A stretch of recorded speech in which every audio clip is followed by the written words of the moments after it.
geeska Afrika maanta waxaa isha lagu hayaa dalka Itoobiya oo galay xaalad qalalaase ah.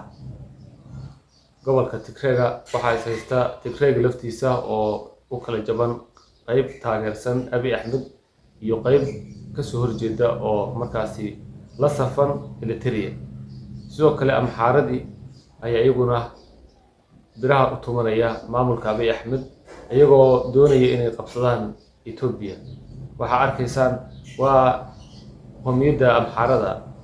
qowmiyadda Amxaaradu waxa ay ku biirtay oo ay xoojisay jamhadda Fano oo awal hore ka dagaalameysay Itoobiya isla markaana ahayd jamhad, laakiin hadda waxa la leeyahay qowmiyaddii Amxaarada oo dhanba waxay noqotay Fano waxa ay higsanaysaa inay qabsato magaalo madaxda Itoobiya ee Addis Ababa iyagoo markaasi hadda aan wax weynba u jirinba oo u soo dhow magaalada. dhinaca kale maamulka Abiy Ahmed waxaa ku furin dagaal oo kale oo ah dhanka Eritrea oo maalmahanba xaaladoodu ay cirka mareysay iyadoo Eritrea ay xuduudda keentay ciidan iyo saanad military oo aad u xoogan, iyadoo la saadaalinayo in dagaalkaasi uu noqon doono mid aan laga fursan doonin oo qarxi doona. dagaalkan ujeedkiisa ugu weyn ayaa ah dhanka dhul ku yaala xuduudaha iyo sidoo kale deegaanka ama xeebta Casab oo intii aysan kala go'in Eritrea iyo Itoobiya ahayd xeeb ay leedahay Itoobiya, laakiin Eritrea waa ay diidan tahay inay fooda soo geliso Itoobiya dekedda Casab.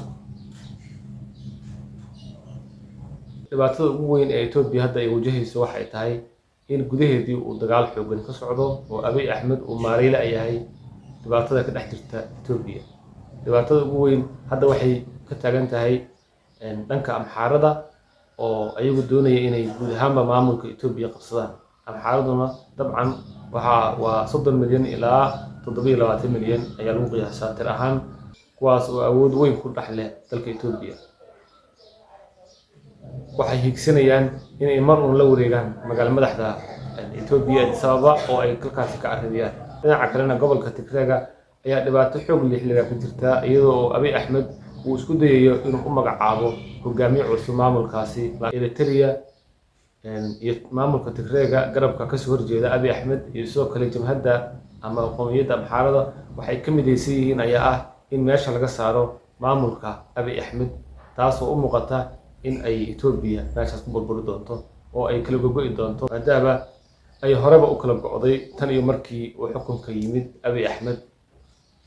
xaaladda Itoobiya ayaa ah mid aad u qasan iyadoona isha lagu hayo sida isku bedeli doonto xaaladdu, waxaana la saadaalinayaa in haddii dagaaladani ay dhacaan ama mid ka noqdo Itoobiya iyo Eritrea ama in ay jabhaddan Amxaaradu ay xoogaysato ha noqoto oo Itoobiya qabsato, in isbedel weyn ay ku noqon doonto geeska Afrika oo wax badan ay ka bedeli doonto taariikh boqolaal sano soo jirtay.